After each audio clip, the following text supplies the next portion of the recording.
you can even watch back. Giving players all the props or put them on blast. We don't give no hot takes, only talk facts. We're giving all our devotion, riding high on this wave of emotion.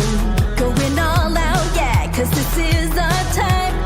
No, ain't no stopping us till we reach the finish line. All in, we came here to win. We're gonna give everything. S-I-C-K on the run. S-I-C-K, sick, sick. On fire, we're ready to fight. We'll bring the house down tonight. S-I-C-K on the run. S-I-C-K, sick, sick. Play it on the car ride, play it when you lounge. X and O's, you know that we can hold it down. Shout out to my man Sammy, got it off the ground. And to all the listeners tuned in right now, got debates, analysis, and speculation. This is sports talk for the new generation. You know where to find us, got a reputation. Sick Podcast, your #1 sports destination. Giving all our devotion, riding high on this wave of emotion. Going all out, yeah, cause this is our time. No, ain't no stopping us till we reach the finish line. All in, we came here to win.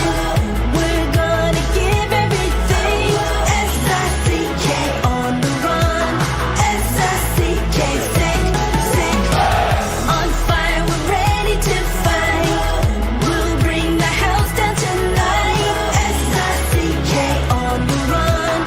S-I-C-K, sick, sick. S-I-C-K is the sickest podcast. Tune in for the audio, or you can even watch back. Giving players all the props or put them on blast. We don't give no hot takes, only talk back. S-I-C-K, S-I-C-K, S-I-C-K, S-I-C-K, S-I-C-K, S-I-C-K, S-I-C-K. all in, we came here to win. We're gonna give everything. S-I-C-K on the run. S-I-C-K, sick, sick. S-I-C-K, it's the sickest podcast. Tune in for the audio, or you can even watch back. Giving players all the props or put them on blast. We don't give no hot takes, only talk facts. We're giving all our devotion, riding high on this wave of emotion. Going all out, yeah, cause this is our time. No, ain't no stopping us till we reach the finish line. All in, we came here to win. We're gonna give everything. S-I-C-K on the run. S-I-C-K, sick, sick. On fire, we're ready to fight. We'll bring the house down tonight. S-I-C-K on the run. S-I-C-K, sick, sick. Play it on the car ride, play it when you lounge. X and O's, you know that we can hold it down. Shout out to my man Sammy, got it off the ground. And to all the listeners tuned in right now, got debates, analysis, and speculation. This is sports talk for the new generation. You know where to find us, got a reputation. Sick Podcast, your #1 sports destination. Giving all our devotion, riding high on this wave of emotion. Going all out, yeah, cause this is our time. No, ain't no stopping us till we reach the finish line. All in, we came here to win. We're gonna give everything. S-I-C-K on the run. S-I-C-K, sick, sick. On fire, we're ready to fight. We'll bring the house down tonight. S-I-C-K on the run. S-I-C-K, sick, sick. S-I-C-K, it's the sickest podcast. Tune in for the audio, or you can even watch back. Giving players all the props or put them on blast. We don't give no hot takes, only talk back. S-I-C-K, S-I-C-K, S-I-C-K, S-I-C-K, S-I-C-K, S-I-C-K. Turn up your volume. Because you're about to listen to The Sick Podcast. The Eye Test with Pierre, McGuire, and Jimmy Murphy. The Stanley Cup winning Colorado Avalanche And after 22 years, Raymond Mark! The sickest NHL podcast. It's gonna be sick. And welcome to another edition of the Eye Test here on the Sick Podcast Network. I am Jimmy Murphy. My co-host Pierre McGuire will be joining me in about 5 minutes or so. He's doing his hit on Pittsburgh radio. And happy free agency day. And to all our Canadian viewers and listeners, happy Canada Day. I used to love when I would live in Canada and have the it's just like Thanksgiving. I'd be able to celebrate twice. So I would celebrate Canada Day on the 1st and then the 4th of July on the 4th. Well, I won't get into that, but I love both days. I hope you are enjoying your day, getting some downtime. And if you're listening and viewing us right now, thank you for taking away from your day off to watch the Eye Test. So yeah, free agent day. It's kind of, I don't know if anyone will agree with me. I mean, a lot of the guys are already off the market by the time we hit. Brock Besser ends up staying with the Vancouver Canucks. It's kind of just been a type free agent day. Would you not agree? It's just been, I don't know.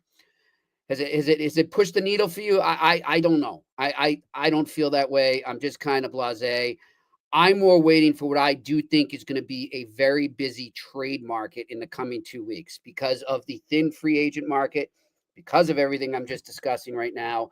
I think that a lot of teams still have not addressed their primary needs and will try to do so on the trade market. In fact, I was in touch with 3 GMs today who said they are already in the process of trying to make that happen. So I think that's what we're going to see there. And just looking at the last signing here, it just came across Nico Sturm back to the Wild. I like that. Good signing by the Wild, 2 years, $4 million. So hit me up. What the hell is that team doing type moves? That was a steal type move. Show us in the comments section there. We're going to address it all in the Q&A there. I'm going to start off by saying this, and I think we're going to elaborate it on when Pierre comes on. But the team that I've been covering so long, as you all know, the Boston Bruins, I'm just going to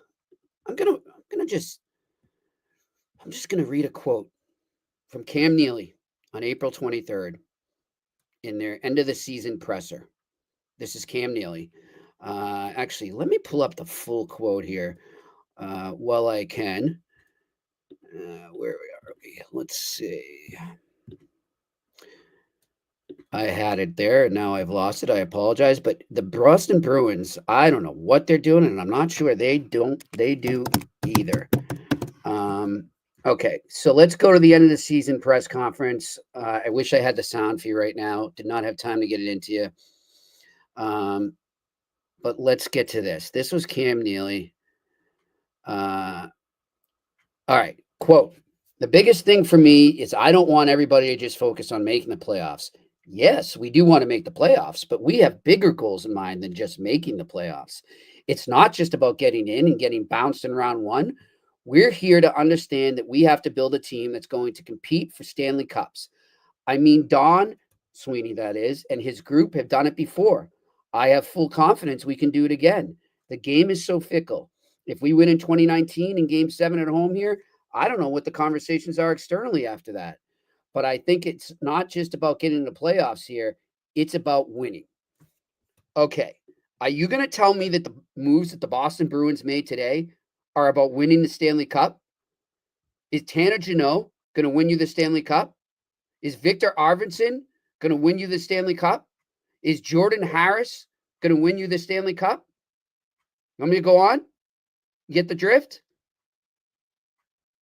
So, Pierre will come on and elaborate, but he did a great thing on CBS, and we can't pull the graph up, but I have it here, and I'll read off it when Pierre's on, but he was comparing Trent Frederick and Tanner Jeannot, and he says, why didn't you just keep Frederick? Why give this money to it's asinine. I don't know. I'm not surprised, to be honest, because this is typical Bruins. They say one thing and they do another, and they're going to just be one of those mid teams. They're not going to be bad enough to be in the lottery. Well, they might be. I don't know. The way this is going, they might be, but probably not. They're going to be one of those mid teams. just quite good enough not to make it in the lottery and just bad enough not to make the playoffs. And then they miss out on McKenna. So I have no idea what they're doing right now. And I'm sure there's a lot of teams like that a lot of fans are saying that about their team right now. There are a lot of weird signings going on today. And on to talk about that and much more with me right now is my wonderful teammate, Pierre McGuire, here joining me on the eye test.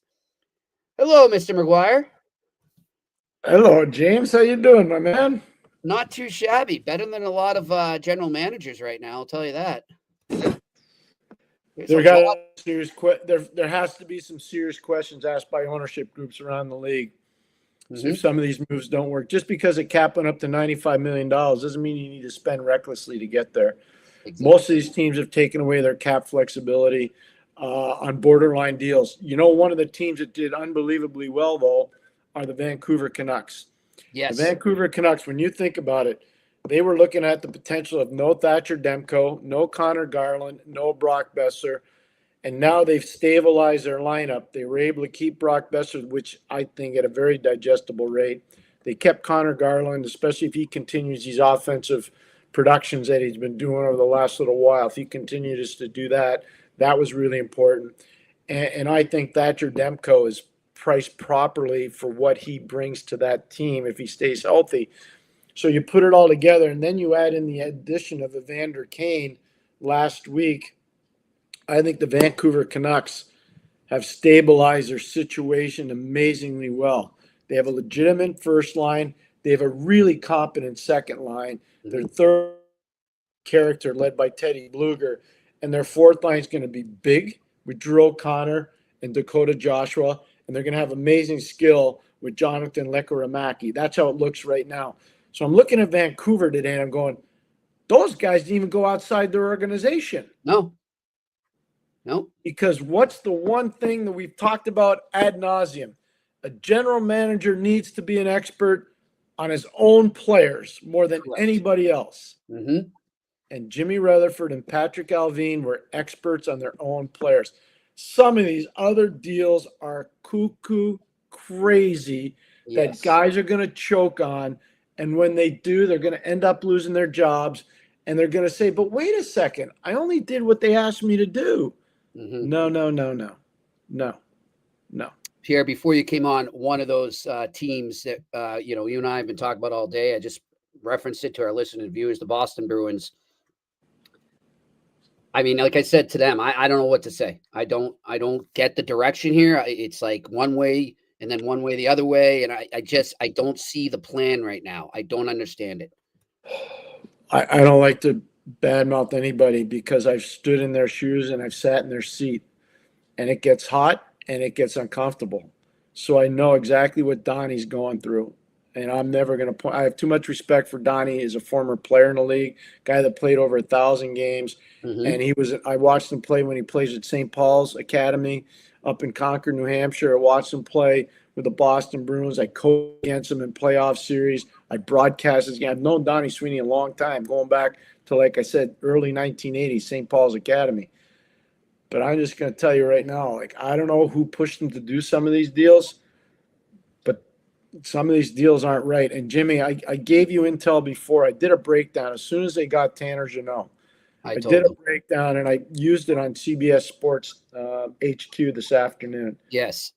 And so I'm gonna read off that. Jimmy, that shows it all. You could be analytics or you could be anti-analytics. This has nothing to do with analytics. These are real hard numbers. Yep. So I'm gonna read the numbers because for rights reasons we can't use the graphic. But so this is the career comparison between Trent Frederic and Tanner Jeannot. Trent Frederic, 27 years old. Tanner Jeannot, 28.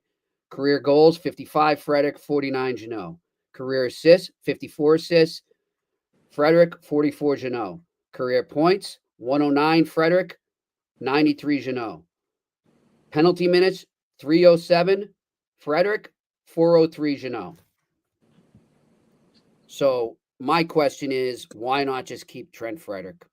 You could have probably had him in at a much more digestible contract than the one he signed in Edmonton and the one you signed Jeannot to. I know for a fact that, just getting to know Frederic, I think the only team, if you were to ever put a gun to his head and say, where do you want St. to play? Louis, I'll interrupt. Yeah, right now. exactly. Yeah. That's the only other team he would have wanted to go to. Other than that, he wanted to be a Boston Bruin. He loved everything about being a Boston Bruin. He embraced that, big bad Bruin mentality. He loved it here. I know all his teammates loved him.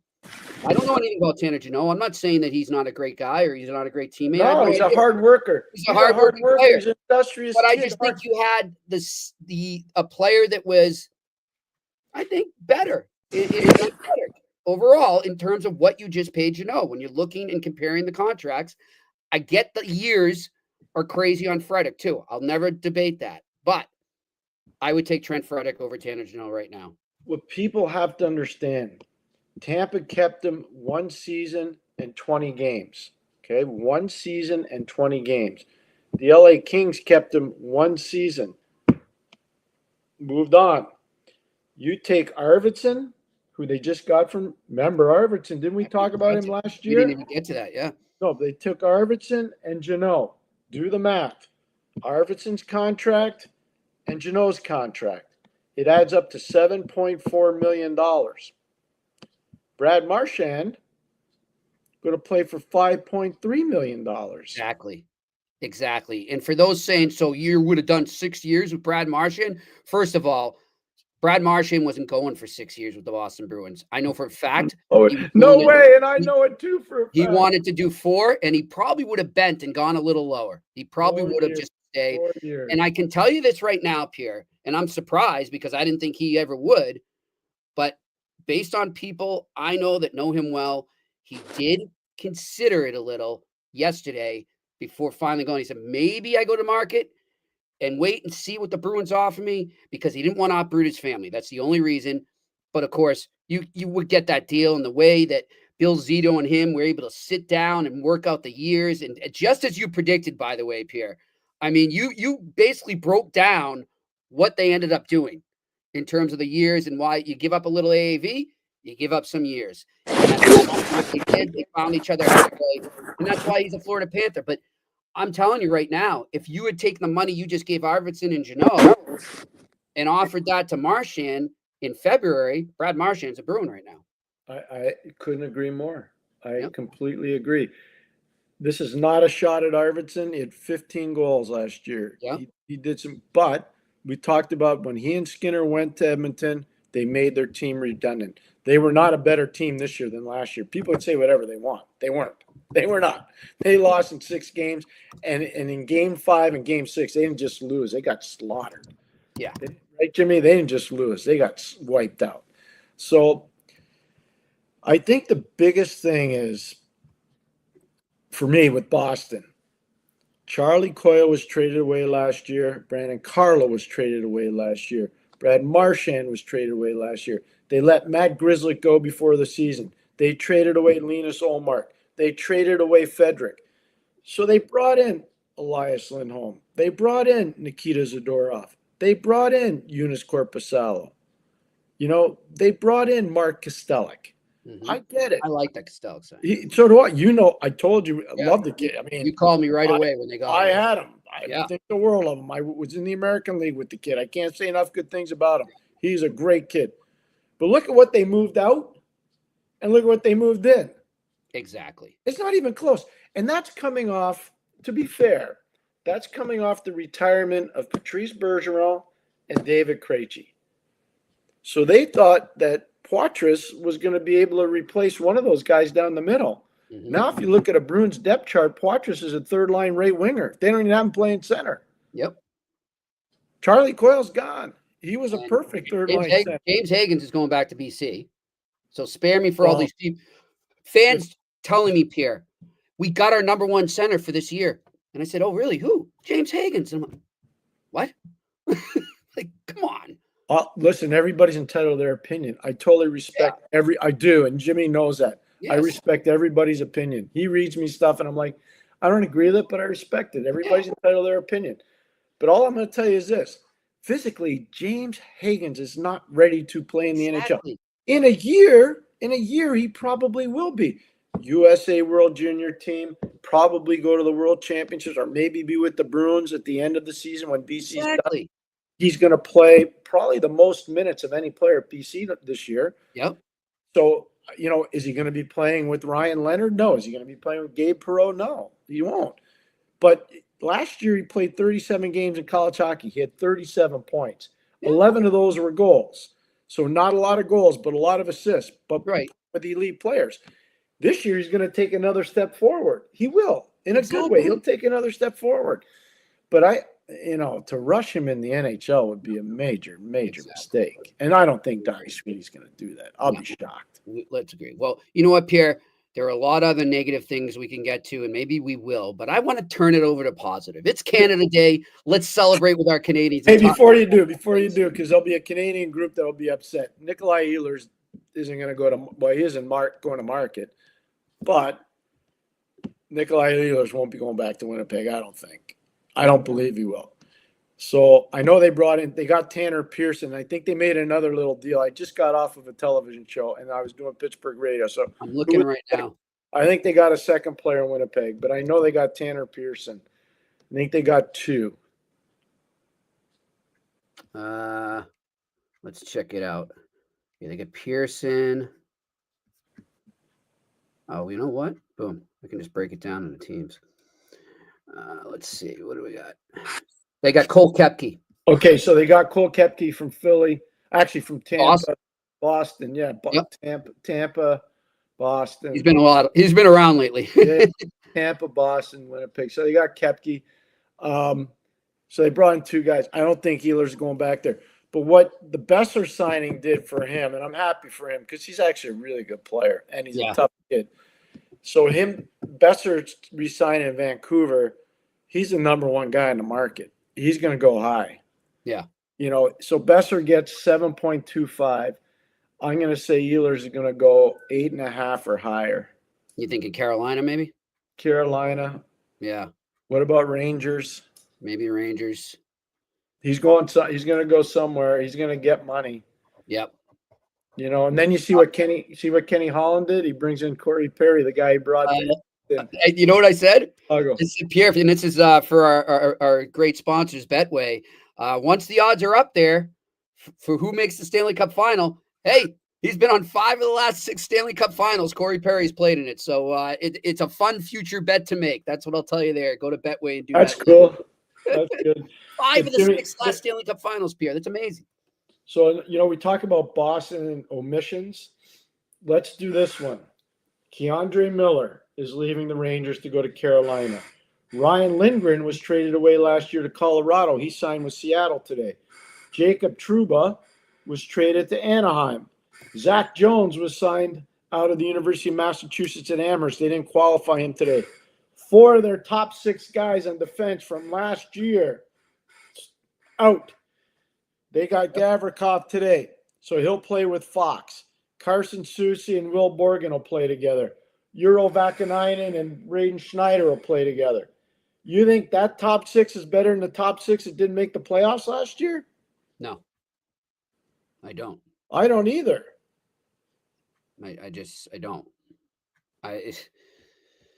And I'll tell you this, Pierre, you said something to me about the Rangers defense too, is that they don't protect each other. Remember when you were talking about that? Yeah. Gavrikov's a guy that could get exposed in that type of setup. Well, they don't play the same system that LA plays. Right. Now they do have a new coach, Mike Sullivan, and I know that Mike is a stickler and David Quinn's a real defensive guy too. I get, and so's Joe Sacco, by the way. They're all really sound defensive people. Mike was a really good shutdown center iceman. He was. Oh yeah. He was. And when David Quinn was a first-round pick of Minnesota, he was a top-notch defender. You could get points, but he was a good defender. And Joey Sacco was drafted by the Toronto Maple Leafs, and he was eventually moved around the league, but he was a really good two-way player on the wing. So all I'm going to tell you is, I get their system's going to be a little defensive, but it's not going to be like LA's. I'm telling you right now. No. So that's going to be, I don't know. It's going to be interesting to see. But I'm going to be totally fair here. I got to be, if I'm going to say, well, I don't know the identity of the Boston Bruins right now. I don't know the identity of the New York Rangers right now. I don't either. Another team, and look, everyone knows how much we love Tom Fitzgerald here. and we appreciate him coming on the eye test. I look at the Connor Brown signing, Pierre, and I think Connor's a great player. I just don't know, does he fit in with what they've been building there? Like, what's his role going to become in that system? Yeah, I don't know. Look, I had Connor in Ottawa. I like Connor. Connor's a courageous kid, and Connor's tough as nails. And I'm telling you, it doesn't mean fighting tough. He just plays through a lot. He finishes his check. He's not afraid to block shots. He's not a problem for the coaching staff. He's a really positive influence, I think, around a team. I never had a bad day around Connor Brown, ever once. But you got to be fair when you're doing this stuff. And is that you sign him for 4 years? Well, Pierre, look at this one. Just sorry to interrupt you. Just coming across the board. Go ahead. Miguel Granlund to the Ducks. 3 years, $21 million, $7 million cap hit. That's good. So he'll play wing. So this is Anaheim right now. It's Ryan Strome. It's Leo Carlson. It's Mason McTavish. And then it's Ryan Poehling. Look at the wingers. So they're going to put. You think they put Granlund on the wing for sure, right? Not for sure, but he did in Dallas because Roope Hintz was a center iceman on that with Keenan Rantanen. And so I would say he's going to play on the wing. Look at the wingers there now. Add Granlund to the wingers. Like, look at it. Remember we were talking about it the other day. You got Kreider, you got Killorn, you got Troy Terry. Go look at it. Yeah, Frankie Vetrano. Look at the wingers. So Oche, Colangelo, Harkins. So let's just say you have Granlund playing on a line with Leo Carlson and Troy Terry. I like it. You could even drop Kreider down to the third line now, Pierre. Well, so you have Kreider on a line with Mason McTavish, and let's just say for the sake of Sam Colangelo. Yep, I like it. And then you drop Gauthier down to the fourth with Poehling and whoever you want to put on the right. I like it. I like what Anaheim doing. Like Anaheim, I'm giving them total bouquets. Yep. I'm with you. Anaheim is setting up. Now, we'll see on Dobish is a good goalie, Dustel. Sorry about that. Dustel. Dobish in Montreal. Good goalie. Their defense is good. They're young, though. The defense is young, but they're good. They could be the big surprise this year in the league. I think so. They could be like what Montreal was last year. So, great segue. Let's get to them because I said I wanted to get positive. Let's look at their day right now. Look, Pierre, they didn't make any huge signings. They filled holes, strategic little hole-filling signings. I've always been a fan of Sammy Blais. I like him a lot. Kakinen's a good backup. But they go out and they made a nice trade, Pierre. Dobson? No. With the other one the one they made with St. Louis today. Oh, that's Duke. That's a great trade. Look at Logan Mayhews, a good player, but they've got David Reinbacher. They just got Noah Dobson. Yep. They got so much strength and depth at that position now. I thought from 1 to 10, they were the best defense in the National Hockey League.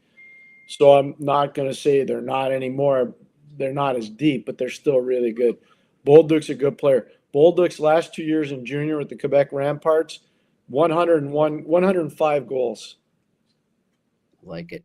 I like him. Over 50 twice. Got a lot of energy too, Pierre.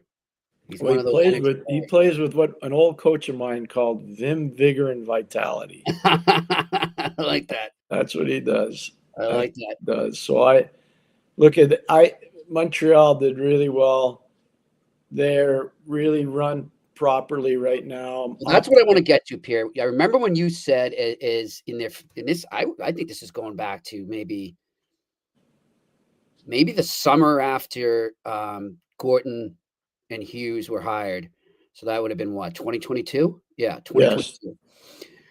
I remember you on Melnick saying they've got stuff coming. They're going to continue to build that. And then what they can do when they get to a certain point, Mitch, is they trade from strength. Yep. Build up a certain area, and then you utilize it on the trade market. They did that with their blue line, and now look what they've got. I give them a ton of credit. I'm really proud of both of them. They're good guys. They're good hockey. And they're not done, Pierre. I think there's something else coming with them. They need a center. They need a center. It's Yep. easier said than done. Very easier said But than done. Bold- A lot of Bold- teams are having that So I problem. can see. I'm just gonna wonder on this one, okay? Like, let's just say you got a line. Let's just say it's a line. Bolduc, Anderson, and I'm gonna give him a shot. Owen Beck. Okay. That's a Let's just say very you have that. hard physical line. Yeah. Yep. That's skates. That's And skates. can make plays. Yep. You know, you get a guy like Bolduc that 105 goals his last 2 years with the Quebec Ramparts. Jimmy, I don't give a poop. That's a ton of goals, man.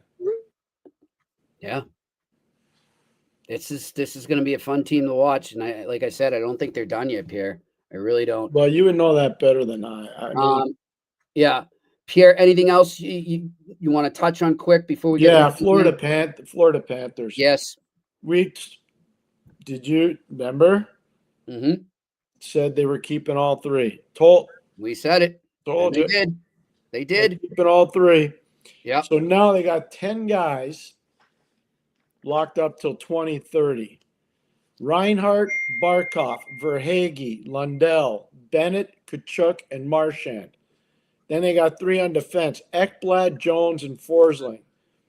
What they did that was extremely intelligent, though, Jimmy, Mm-hmm. what they did before free agency, they made a deal with Columbus to bring in Daniil Tarasov. Yes. Tarasov's father was Bobrovsky's coach in Russia. Mm-hmm. The kid grew up being part of his training group, Tarasov, with Bobrovsky. One of their key players in Florida becomes an unrestricted free agent potentially next year, Sergei Bobrovsky. You think they didn't pay attention to, what do we do to make this guy happy? Yep. What will it take to be able to get him to sign under $10 million a year? How are we going to do that? Let's make him comfortable. Let's get a guy that he's actually trained with and worked for the father and really respects the family. And was Zito not in Columbus when Tarasov was drafted? He was. I believe he was, right? Yeah. So Brilliant. when they made the deal to get Seth Jones from Nashville, Zito was there too. But we talked about that on the eye test before. Yep. So it's all, they're good. They're a model franchise. Yeah. You know, I got asked that by NBC. How are they able to keep these guys? So if you're Billy Zito, it's pretty easy. You sell Vinny Viola. We got a stable owner, an amazing family. Check. We got an amazing coaching staff with Paul Maurice, with Tuomo Rutu, with Jamie Compon, with Sylvain Lefebvre. Check. Yep. We've got an amazing practice facility, one of the newest ones and the most sparkling in the league. Check. Mm-hmm. We've got awesome rehabilitation facilities and doctors because they're a big sponsor of our team. Check. Check. You play in a state that's got no income tax. Check. You Mm-hmm. play in a state where you do not have to shovel snow. Check. You play in a city or a team for a team in a city, Fort Lauderdale, but it's Sunrise, that is so involved and passionate about your group now that it will continue to build. Yep. So no matter what happens, you're going to be looked after the rest of your career or however long you want to live there. Yeah. So how do you keep all these guys? You have no X's. Everything's a check. I know. It's amazing. I don't know. Honestly, Pierre, and look, we're big fans of Jim Nill. I think he's one of the nicest guys in the business. But how does Bill Zito not get GM of the Year, the Gregory Award? I read that, or maybe somebody called me about it. May have been, was it you that told me? Might have been, yeah. I think it might have been. 3 straight times now. I know, and Jimmy's a friend, obviously, and I like him a lot. I worked with I don't think Jimmy's going to disagree with us, though. but I worked with Jimmy in Ottawa the first time around. I like Jimmy a lot. I think he's really good. He is really good. But how do you not give something to Zito? I don't know. Got to be some recognition there. It's unreal. I don't think he Oh, cares. I agree with He's got 2 of those now. 2 of those. He doesn't. You can have the GM award. I don't care. Yeah, no, that's true. It's like Patrick Waugh. Tell Jeremy I've got my 2 Stanley Cup rings plugged in my ears. By the way, Adam Gaudette to the San Jose Sharks, Pierre. So that's That's like that. I don't want to call that an incest, but that's a good one because you're getting a guy that Mike Greer knows, BU Northeastern. Yep. They know him really well. Their Wiseman, who's one of the assistants, would have seen him. When he was in Vancouver, and Wiseman was in Edmonton. And then the other one is, I think, the tie-in is Ryan Warsofsky, Boston guy, would have known Gaudette, who's a Hobie Baker winner at Northeastern. So there's a lot there. And, you look at it, you got Celebrini, BU, you got Will Smith, BC, you got a lot of college tie-ins there. So I see that one. I don't know if I'm mistaken, Pierre. I'm pretty sure Mike Greer was an assistant coach for St. Sebastian's when Gaudette was at Thayer. Could have been. Going way back. It could have been. The other part, too, is remember Matt Cater is Gaudette's agent. Yep. So Cater's got a huge tie-in with those guys in San Jose, especially with Greer. The New England guys. Greer. So, yeah. Sure. All right, let's get – oh, by the way, Druin to the Islanders was the other one I wanted to ask. Well, that one's an easy one. So if you go back to 2013, and you know how we like to do the tie-ins? That's an easy one. 2013, Jonathan Drouin had played 2011, 2012, 2013 with Nathan McKinnon. That's right. In Halifax. That was the year Patrick Waugh left the Quebec Ramparts to go coach the Colorado Avalanche. Yep. So Patty made the decision with Joe Sakic, who was a first-time general manager. I just came from the Memorial Cup. I watched Nathan McKinnon play. We're taking him ahead of Seth Jones, if you go back that far. Yeah. So that's how that played out. So Patrick Waugh will remember Drouin because Drouin was, running sidelines with Nathan McKinnon that Memorial Cup when they won. Yep. So it's easy to want to take him. Good call. I like it. And I hope he finds success there. All right, let's tell you about Betway. I already kind of mentioned them before. You can still go all the way with Betway. And even if you lose, you can get up to $200 credit on your first bet. Of course, this is just for new members. So if you aren't a member, go to the QR code right in front of you or go to the members section and create your account and redeem your welcome offer. You must be 18 plus. You must always bet responsibly. Terms and conditions apply. And one of those terms is, unfortunately, it is not available in Ontario, but it's available anywhere else. And like I said, once those futures are around, you're starting to get a better idea of what the teams are going to look like, the rosters are going to look like. Now you can start to kind of approach those future bets with a little more confidence because you know what you're betting on. You know who you're betting on. So go over there, check it out. They've got great baseball stuff going on right now. And like I said yesterday, a lot of soccer as well. Have fun, but remember, bet responsibly. All right, let's get to the question and answer section of our podcast. What do we got? Paul Cormier, Pierre, when you're a new GM taking over from a previous regime, except for the star players, are you more likely to trade those prospects and keep those that he drafted? I noticed Hughes traded 3 of Bergevin's. Well, one of the big knocks on Montreal was they didn't have a very deep organization at that time when those guys came in. Every team is different. It's not one size fits all. Sometimes you walk in to a team where the drafting's been absolutely horrid and you don't even bother signing a lot of the picks, so that's part of it too. I won't say teams. I don't want to embarrass people, but I've had friends take over teams and they call up and they're like, I can't believe what was left to me. I said, don't worry about it. Just punt those guys and start building now. You can't, when you take over a team, it's because something probably went wrong. So you got to fix it. Yeah. And so every team's different. I know what Kent and Jeff did because I knew who they had drafted. A lot of the stuff started to fall apart in Montreal way before Bergevin. They were making bad trades. Mm-hmm. The McDonough trade was a bad trade. Yeah. You can't hide from that. Nope. Imagine if you would have had McDonough and Subban, left and right shot defensemen for a decade. Changes everything. Everybody talks about the greatness of Carey Price, and I'll vouch for that too. But what people forget, and nobody wants to talk about it, is Jose Theodore was coming off an MVP season. How did they know they were going to be able to trade Jose Theodore's contract? Yeah. They didn't know that. No. And people forget Jose Theodore got traded to Colorado. Yep. Like they made a lot of mistakes. You know who they left on the board that year? Montreal. And I know Carey Price turned out to have an amazing career. They left Ante Kopitar on the board, and they left Mark Stahl on the board. Mm-hmm.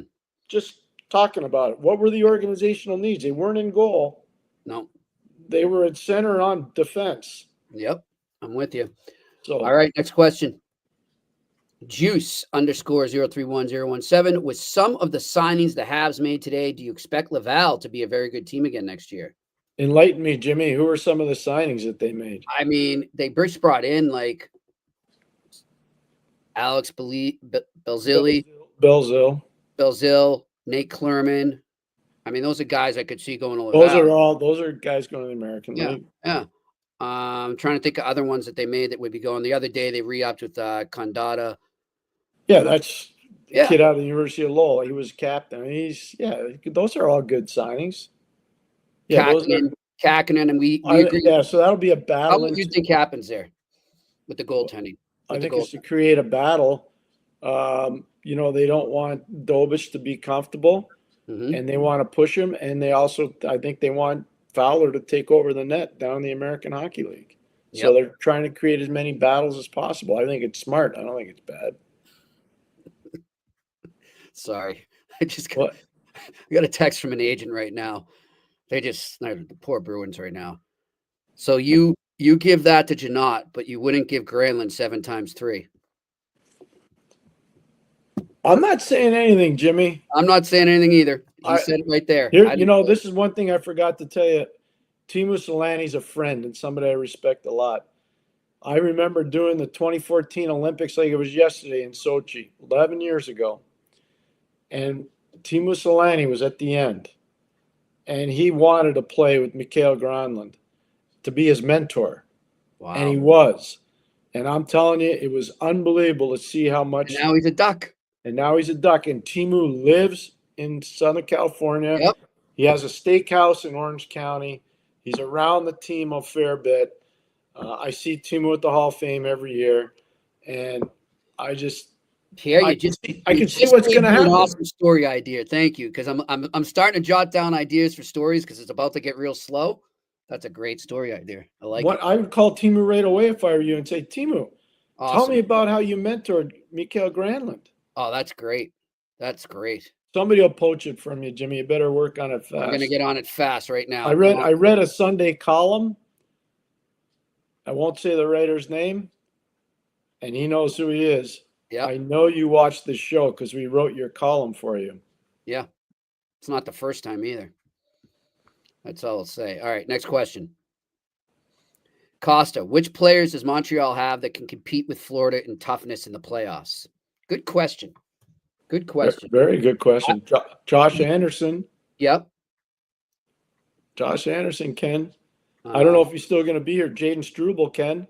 Arbor Jack Guy, Ken. That's who I was going to say. And it's not all about fighting. You don't see Matthew Tkachuk fighting a lot. Toughness. Yeah, Slavkovsky's plenty tough. Owen Beck's a little junkyard dog. He's not a whole lot of fun to play against. No, they're fine that way now. They learned a lot playing Washington. All of them learned a lot. Yeah. The whole team learned a lot. That was a great experience to have for them. They learned a ton. Gallagher, he may be small. He's still tough. Yeah, he's still tough. Yeah. All right, next question.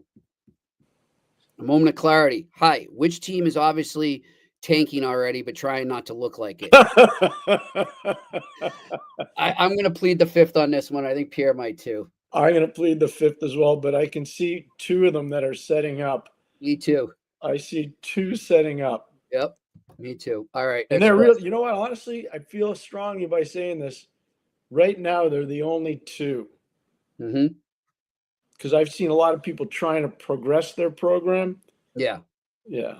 And I want to say too, like, because I sometimes this can be misinterpreted and I don't want it to be. When I say I think a team is setting up to tank, I am not saying that I think the players aren't going to give 100% every night or go out there and try their best. I'm talking about more how the roster is being constructed. Almost like, I'm going to show my age here, but Pierre, you're old enough to remember it. The movie Major League, when that crazy owner, the woman, I forget her name, she purposely was just throwing together a bunch of scabs and a bunch of, guys at the end of their career, a bunch of misfits thinking they never win. Of course, they turned it around and did it, but that's what I'm talking about when I say tank. I'm never going to say that I know a player would never not try. So I want to make no, it's not the players that aren't going to try. The players got I to said that the other day, and a fan got really mad at me, and I said, okay, I can see how you misunderstood me there. I didn't mean it that way. So I just want to clarify that. The best line from that movie, that's our plane? No, that's your plane. or the Joe Boo guy. He was my favorite. Joe Boo. You don't hit for me? I say. All right, let's go. Next question. All right, Bambi 12. Can you guys remember a time where a team was able to bring in their marquee UFAs fresh off a cup like Florida? It's impressive seeing these guys leave money on the table for more cracks at the cup.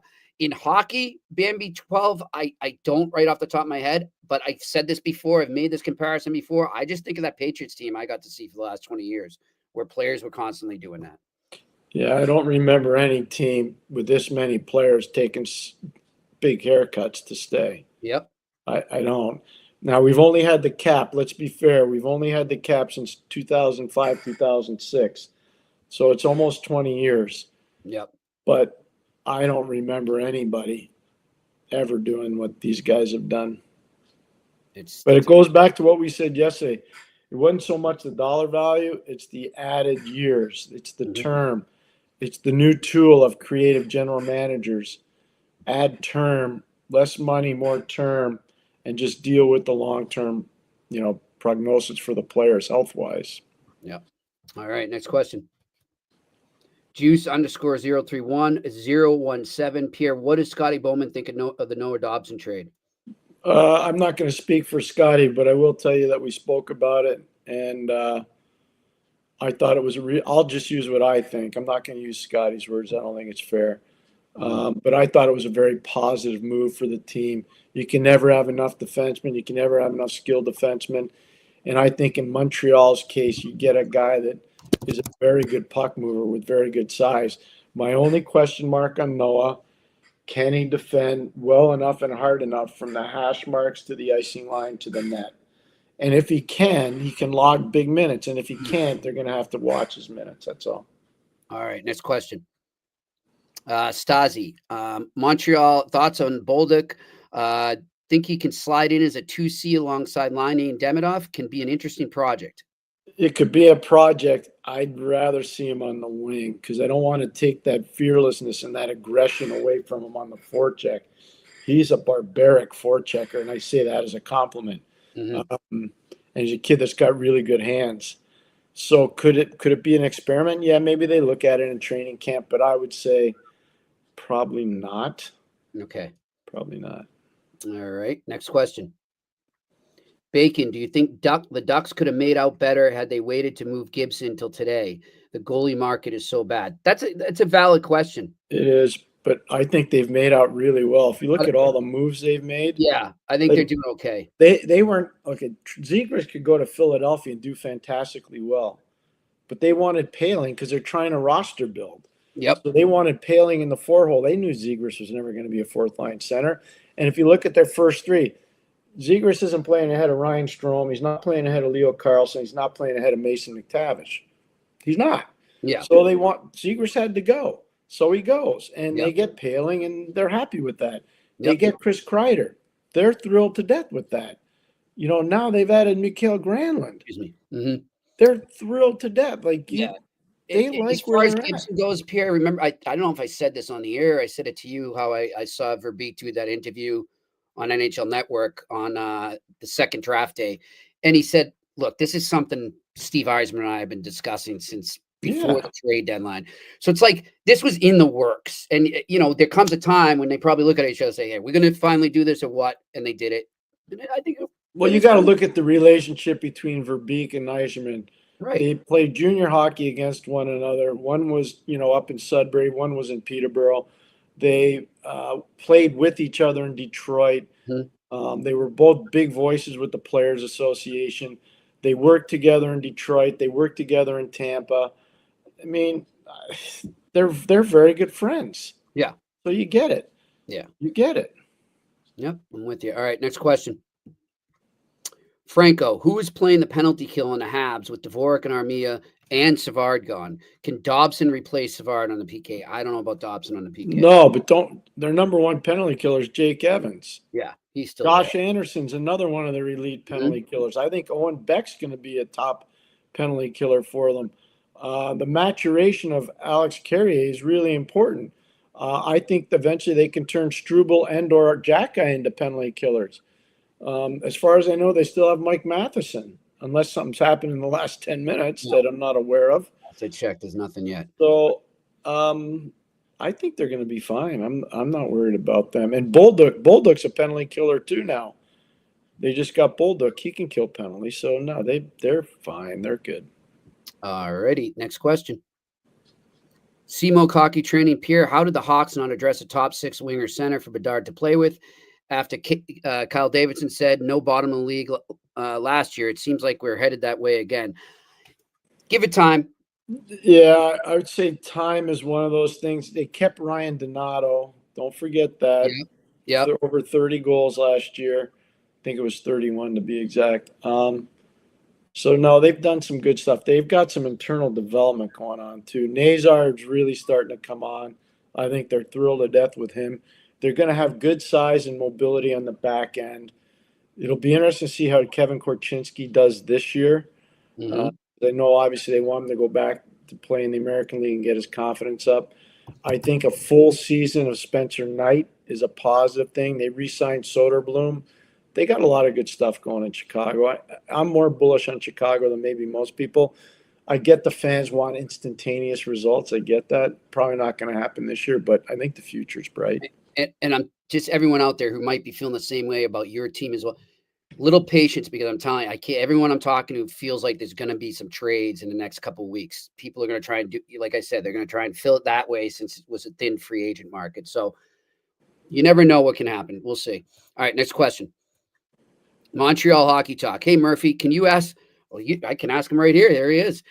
Can you ask Pierre what he thought of the Montreal Canadiens' overall body of work leading up to today's signings? And that's who I think it is. What's up, Costa? All right, very strong, very strong. Yeah. Really, really happy for the Canadiens and their fans. They're in a real good spot. I think the biggest thing is which young players are going to be able to come up and fill in for Christian Dvorak. What kind of shape, if they still have Kirby Dach, will they be in athletically at the second center position? I see a lot of positives with Montreal, real positives. Oh, and Pierre, by the way, and I got to confess, I already knew because Pierre told me, but I was sworn to secrecy. Bob McKenzie has officially announced his full retirement just now at the end of their free agent frenzy show. Pierre, I know you have a long-standing relationship with Bob. Anything you want to say about him? He's a pro's pro. He invented a part of the business that nobody ever thought of doing, and he did it as well or better than anybody ever did and anybody ever will. And he wasn't a guy that invented stuff, and he never put half the story out. It was the whole story, or there was no story going out. He didn't want to be first. He wanted to be right.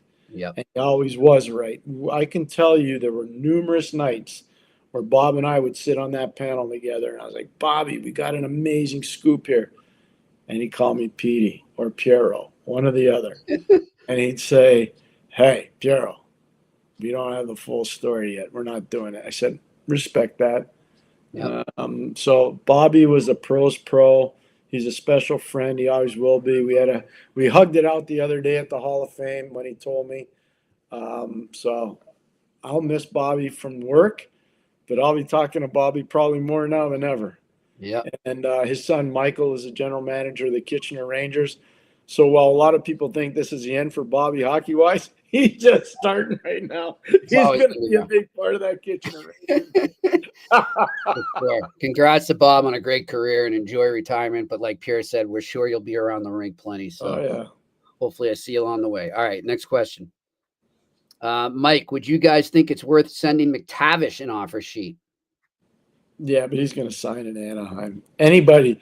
And if you're looking at this right now and you don't think Anaheim's going to be pretty good, you don't know players. They're not letting him go. Trust me. Yeah, I'm with you. It's kind of like when Jimmy, you were kind of party to this, but you were the positive side of the party. Okay. I called Jimmy up last week and I said, who are these guys that are writing this stuff about Matthew Nyes going to Boston? Who are these guys, Jimmy? I've never heard of these guys. Who are they? And Jimmy goes, well, Pierre, you can't control everything. I'm like, Jimmy, he is not leaving Toronto. I've been telling you this forever. And like, if Mason McTavish leaves Anaheim, I'll be absolutely stupefied. I will too. Have we had any Group 2 offer sheets yet? No. I thought that was supposed to be the big rage. Pierre, I think we will see 1 or 2 maybe, but I don't think it's going to be. But see, Why wouldn't they have happened today? I don't know. They don't usually have. Do they always have? Usually it takes a few days. I'm just wondering why wouldn't somebody have done that today? I would have tried it if you. It's a week. As you've said correctly, it was a very weak free agent class. Yeah. So strike. So if you want to make your team better, why don't you do it? We'll see. We'll see what happens. But I'm with you. Like, when look at the play, when you're thinking about these, and I'm talking to fans here and some media, when you look at the players, think about the situation they're in, right? He's part of their plan. He's part of what they're building there, right? They're not going to let him go. They're not. Now, one guy, Pierre, I'm surprised. I thought he would have been locked up already, is Cooley. You're talking about in Utah? No, in Boston. Coyle. I don't pronounce You said Cooley. I was like, I know. Well, Coyle's already gone, though. No. Who am I talking about? This guy. Will Cooley from the Rangers. Yes. The one that doesn't spell like Cooley, but is Cooley. Yeah, well, he could get an offer sheet, but that's one guy I'm wondering about now. Why are they fighting with him? I don't get it. They got plenty of cap space. He would be a priority, man. He's a great young player. Jimmy? Do me a favor, because I did this exercise with you before. Yep. With Trent Frederick. Mm-hmm.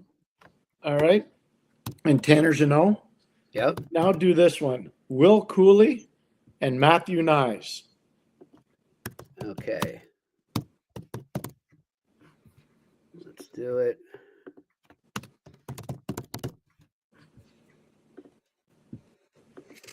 All right. I've got Cooley up right now. What do you want? How old is he? Just say his age. We'll go down the line. How old is he? Okay. He is 23. How many goals? So far in his career, he has 33 goals in 169 games. How many assists? He's got 33. All right, so go to the other guy. Okay. Go to Matthew Nyes. How old is he? Matthew Nyes, 22. So Will Cooley's 23. Nyes is 22. Keep going. Nyes coming off of 29 goals, 29 assists season. He has 44 goals total. He's got 49 assists total, and he has played 158. So are those numbers pretty similar? Mm-hmm. How is this a hard negotiation? I don't know. I don't know what Chris Drury's doing. I still can't figure it out. So this is how I think as a hockey person. So you've got the comparable. It's set. Mm-hmm. The deal's done. So Nyes comes in under $8 million a year. This isn't a hard negotiation. And if the agent says to you, if you're Chris Drury, if the agent says to you, oh, by the way, it's New York, there are more taxes. I come right back and say, oh, by the way, it's Canada, and it's way more taxes. I don't get it. I don't get it. So do you see how you draw? This is how you build comparable. Yeah. No, I get it. I get what you're doing. I just don't get what they're doing. I don't see it. He shouldn't be in this point where he's susceptible to this, where he can get an offer sheet. It should have been done. It's amazing to me. And Cooley has not played with Austin Matthews. No. And you know what, Pierre? And he's got less goals. He's got less goals. If you're starting to think, okay, it's going to get to this point, he's going to reach July 1st, and we don't know if we can sign him. Well, then trade him. Get something for him. Well, no, he's a restricted. So that's different. Yeah. That's the difference. So, But all right. I got to think they'll get him done. But the market was created for them. It should not be a hard negotiation. Maybe they don't want to spend that much. Maybe they don't like the player as much as we do. I don't know. All right. Let's do it. Next question. What do we got? Alex Ivanowski, I think the moral of the story this offseason so far is that there are too many teams that think they are way better than what they are. Boston is at the top of that list, followed by the Rangers. Agree? 100%, Alex. Well, I agree and I don't agree. I don't know how Boston and the Rangers can think they're really good when both teams missed the playoffs last year. And Boston didn't just miss. They really missed. Mm-hmm. But they do. You heard Cam's words. I'm going to read you the list again from the Rangers. Keandre Miller's not there. Was in their top 6. Ryan Lindgren's not there. Was in their top 6. Jacob Trouba's not there. Was in their top 6. Zach Jones isn't there. In their top 6. They didn't qualify him. How's their team going to be better? I know they got Gavrikov today. He's a good player. But think about it. Is Carson Soucy, Will Borgen, Euro Vakanainen, and Braden Schneider better than those other guys I just read? No. So what they're telling you is we think Shesterkin, because he's making so much money, he's going to be better than he was last year. Yeah. And they're probably saying the same about Swayman. I know they don't have Chris Kreider anymore, so they can stop blaming him. Yeah. Or Trouba. All right, next question. Or Barclay Goodrow. Yeah. Ethan Russell, why wouldn't the Bruins want to go after Druin and spend up $5 million rather than spending $3.4 million on a 20-point fourth liner? Good question, Ethan. I don't know. I don't have the answer. If I did, I'd be making a lot more money. I don't know. They don't have Boston doesn't have a centerman like Nathan McKinnon.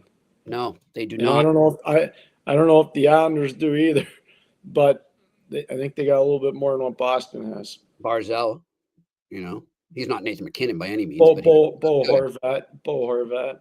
Yeah, they're in a better position than Boston when it comes to centers. All right, next question. Will Cooley just sign? Wow, they listening? Okay. You tell me it's not a hard negotiation. I told you that. Give me the numbers, please. Let's see. I'm trying to get it right here, Pierre.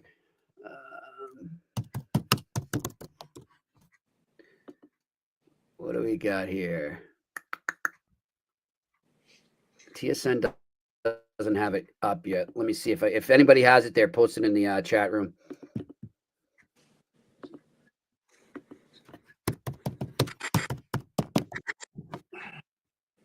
What do we got here? Here it is. 2-year, 3.9 AAV. I like it. Oh, so they went short. What was it? 2 years what? 2 years with a 3.9 AAV. Player bet on himself. Mm-hmm. He bet on himself. Yep. Or Rangers just said, you know what, this is the best we can do. Yeah. I knew there wouldn't be an offer. There was no way there was going to be an offer sheet on him. Yeah. Not a chance. All right. So you see, though, there's the one thing. So he's going to be a free agent now at 26. Mm-hmm. Actually, no, the new collective bargaining agreement, he's going to be a free agent at 25. Be a UFA. Yep. So he took that's even better. Good move by him. Great move by his agent. So now the Rangers are in big trouble. They better win. Yeah. What if he hits 30? What if he has 2 great seasons? Find out who the agency is that represented the kid, because that's really slick negotiating. It's being aware of the new collective bargaining agreement. I will tell you right now. Oh, that, you know what, too? That's a good question. I was going to ask you how much did agents have enough time, Pierre, you think? Oh, yeah. To adjust to how they approach? I'm sure they had a lot of guidance from the guys. They probably had a lot of insight from, Dave Gagne is his agent. Former New York Ranger first-round pick out of Guelph. There you go. Dave Gagne. Did he play for the North Stars too? Yes, he did. Lost in the 1991 Stanley Cup Final. That's where I remember him from. That's where he was when I was getting into hockey. All right. So, guys, we're looking right now because I got to be out here in about 5 minutes. So we'll get to whatever we can, whatever we don't. We are going to have one more show tomorrow before we go to one show a week. So tomorrow we'll just dedicate it all. Just do questions tomorrow, but yeah. Can we just pick a couple more? Can we stay? Let's do like 3 more. Yeah, All right. we can. We'll go fast. All right, what do we got? P, question. Thoughts on the Kings defense? $9.5 million between Cody Ceci and Dumoulin after signing Edmondson for nearly $4 million last season. All have minimum 3 years on their contract. Yeah. It's tough. So they got to hope that Mikey Anderson, they got rid of Spence. They had Drew Doughty. They got to hope. They lost Gavrikov, so you kind of see why they did what they did. I told Jimmy before, I don't know if you were listening, but LA plays a very insane positive system in the neutral zone. They protect their defense. Mm-hmm. So maybe they can be a little slower. They have to play more of a contained mode down low. So maybe that's okay with those older guys, but they got a lot of old guys back there. There's no question they got a lot of old guys. All right. What do we got next? Murray McDonald. Hi, Pierre. What's a good player comparable to Bolduc? Who does he play with on a line? Yeah, good player. That's a good question. If whomever you think is a really good energy player that can forecheck and finish, Lusterinen would be a good one. Florida. Lusterinen would be a good comparable for Bolduc. He is a good player. I think Bolduc's going to be a really good player in Montreal. I do. I think he's going to be. So I'd look at Lusterinen as being one of those guys. He's a higher end Jordan Martinook from Carolina. Ooh, good. I like that. Higher end because he's got the offense. Jordan doesn't have that, but he's that kind of a player like Jordan Martinook. All right. Next question. Pat 1-1. Can you see breaking up the Slav Suzuki Caulfield line to spread things out in the top six? I'm all for giving Doc another chance at center, but I don't see Demidov, Doc, line A/Bolduc being a good for each guy. I'll be surprised to start, Pat, if they break that line up. Maybe in the season. Yeah. There's still more work, I think, for them to do. I think they're trying. Jimmy talked about trying to facilitate something else, so we'll see. But it's not a bad thought by you. I just don't see that happening right now. Right. I think they start with that line, but like Pierre said, you never know. Then they adjust as things go on. All right. All right. Yeah. So save your questions tomorrow. We're going to do an all-out Q&A to close things out for the season. Happy Canada Day. How about all the people on Canada Day? Are you and Melanie celebrating? You got a barbecue? What are you doing? Oh, I'm working, man. I got 2 more CBS shows. I've got Tony Marinaro tonight at 10 o'clock. All right. I've got Mitch Melnick in about 12 minutes or so, give or take. Okay. Is Mitch's gone for the summer though, right? Not that I'm aware of. I'm gonna check. I think he might have bolted. It's Jazz Fest too. I don't think you're on with Mitch today. That's okay. It doesn't matter. You got a good crew. I don't mind. The other guys are good too. John's good. They're all good. And you know who else is great, Pierre? Our awesome producer, Shane. Shane's awesome. Thanks to Shane for his great work. Thanks to everyone out there for your questions and for all of you listening and watching. This has been another edition of the Eye Test on the Sick Podcast Network. We will talk to you tomorrow on our 2024-2025 season finale. Talk to you then. And that's a wrap. Hope you don't miss us too much until next time. Follow the Eye Test with Pierre McGuire and Jimmy Murphy on YouTube, Facebook, Google Play, and Apple Podcasts.